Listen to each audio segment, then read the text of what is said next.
The last and the most important point that I literally want to support read is heard people read. Okay, sorry, I just got the egg.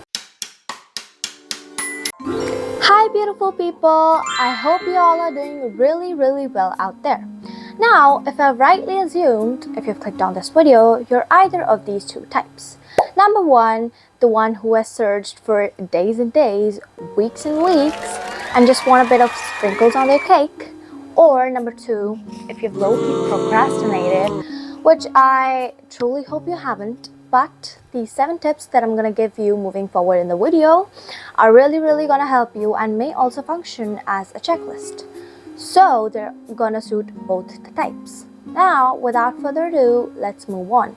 But a bit of inside tip, the 7th tip is the most important one. So make sure to watch till the end of this video. Let's go. Oh my god! Wow! I just heard you have your MUN tomorrow and you haven't read your country's penal code.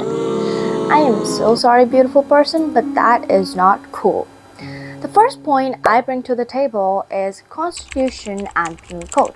Now, Constitution is something people are very much familiar with, and so I don't want you to read the articles that adhere to your agenda. But something that is so not popular but should be super popular is the Penal Code.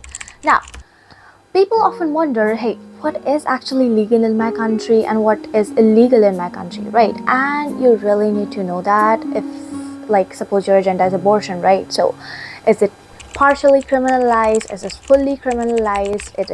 Is it decriminalized? How do you know all of that? From your penal code. And do not just read the first line of that paragraph. Read the full thing. Do not assume. Plus, there are often many revisions in the penal code, so read the latest version. You'll find it on the internet easily. And that completes the first point. Okay. Second point that we're going to discuss about is answer writing, like in chits. Okay, so I'm assuming you know what chits are. Well, if I had to give you a little introduction, it would be that chits are of 2 types. One is a POI chit and one is a substantive chit. Now, substantive chit is the one that I'm going to take into focus. What I want you to do is treat every single substantive chit like you're literally writing your board exam. Does that mean you have to write long answers? Nope. Try to make your substantive chit as concise as possible, but the best thing you can do in your chits is flowcharts, underlining with colorful pens or highlighting it. Now, it might seem like so extra, so unnecessary, and so not cool, but literally telling you, it makes such a great difference, especially if your mind map and flowchart actually makes sense, and it should. Don't unnecessarily try to force it. If you have a flowchart way of thinking and you love to make mind maps, substantive chits are going to be your best friends. Now, let's move on to the next point. Permission to approach the dais? Granted. Sir, can we have our substantive chits in a printed format? Or submit documents like position papers as substantives? I'm not really sure about that. I will have to discuss or maybe think about it. That's alright, sir, but I just want to say that it will add a lot to the committee's verbatim. People are not going to be busy writing chits. They're actually going to be mentally present in the committee, and that adds a lot of good factor to our committee's quality. Yeah, I think you're right. We'll discuss it further. Granted, you can have your substantive chits printed or you can submit documents as your substantive chits. Now, this leads me to my third point, which is docs marked as substantive. Now, did you know that printed documents, position papers, or any other form of documentation can actually be treated as substantives if the chair or the dais denies to mark them separately? And this also helps you a lot because you can make those before the committee, but I think you'll have to bring a hard copy, that's all. One more thing I'd advise you is that please make your substantive chits at home or any chits at home, because you don't really want to spend your committee time writing chits. If you're not present in the committee, you're not going to be noting any verbatums, and your POIs are not going to be on the verbatim, which may cause them to be marked less. That completes my third point. Let's move on to the fourth. The fourth point is speeches. Now, if you have your MUN tomorrow, I really hope your speeches are made. Speeches are of two types: moderated caucus speeches and GSLs. For the first day, I really hope your GSL is already made and your first moderated caucus speech is made.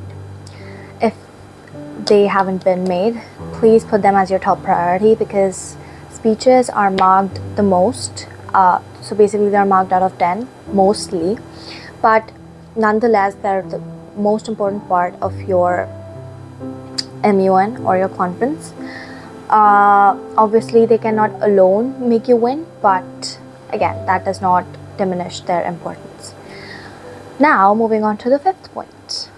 The next point is POIs. Point of information, or if you say it in a layman language, basically questions you ask at the end of GSL speeches or even in moderated caucuses if the chair allows it. Now, POIs are a really important part of your verbal debate, so you better get them right. Please do so. Now, I'm gonna create a sort of a mind map, so please really put your focus in. Okay, so to get your POIs right, you need a lot of research, but some pointers that I want to give you is: number one, check the status of different countries. What I mean by that is, now, when you have a committee, that committee has a mandate, okay? Read that mandate. Now, the agenda that your committee has will have certain documents that pertain to it. Okay, so if suppose you're going into UNCSW, any agenda that is had will pertain to CEDAW, Beijing Declaration for Action, ICCPR, ICSCR. These are the more famous conventions, right, that are often cited in every single committee. Now, there are two types of things that you can do with a treaty or a convention. You can either be a signatory to that treaty, or you can ratify it. Now, let's move on to ratification, because ratification literally means that you have agreed or you have made it an obligation that the essence of that document will be in your national constitution. That's a big claim, and that's something you have signed and it's on written documents.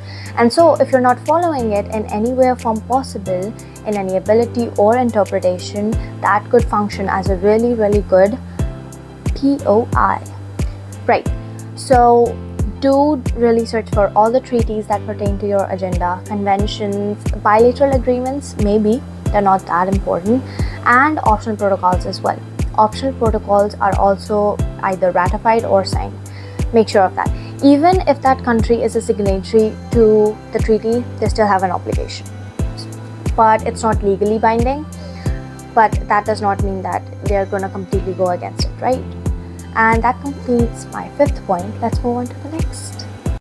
A bit of a personal tip is that really engage in verbal debate. Don't just think that writing good chits or speeches or any part of an MUN alone can be a winning factor. Really focus on excelling in all of them. Now, moving on to the sixth point, which is termed as series of docs, which basically means that you gotta know what your country has signed or ratified. You gotta know what is an obligation to you and what you have just, not agreed to. Because people are gonna cite a lot of documents in the committee. People are gonna cite a lot of legal terms, articles. And so I'm not telling you to, that you need to be so well versed, you need to be perfect, you need to know everything. Actually, tattoo this motto on your forehead. Obviously not, but you are never going to be perfect, okay? You are not going to know everything, or you're not going to be that one person that is so well versed. Knowledge and experience are interlinked, right? And they're interdependable as well. So I'm not telling you to be perfect. I'm just telling you that as much as you can read and as much time as you can, gather a lot of knowledge and information about your agenda, and especially about your country. If you do that, that is going to be really, really good for you. Moving on to the next point. The last and the most important point that I literally want to etch in your brains today is stance and justifications. Now, suppose your committee's agenda is abortion and women's rights. Either your country supports abortion, does not support abortion, or partially supports it. It's often more complicated than a yes or a no, and that is why you need to know it. And it literally ties me back to my first point. Please read your penal codes. Now, justifications. In your research, you're gonna find negative things about your country. If you haven't, please get off of your government website. And it's literally a good thing to find negative things beforehand, because if not, you're literally gonna be flabbergasted in your committee. Know your reality, and please, no country is perfect, so there are going to be tons and tons of negative things about countries that you thought was so good and like angelic. But now I'm not saying you to literally rot memorize justifications for it, but I do want you to know information regarding how you will justify if some of these questions are asked, right? So there are some questions you can predict. Now I'm not saying your predictions are going to be right, but be prepared, and so have some justifications ready. Justifications shouldn't go personal, they should actually be very technical, and they should be convincing. Now obviously they cannot always be convincing, just try to give your best and speak out. Don't reply via chat, reply the best you can verbally and call it a day. And I hope you are very proud of yourself if you watch this video till the end.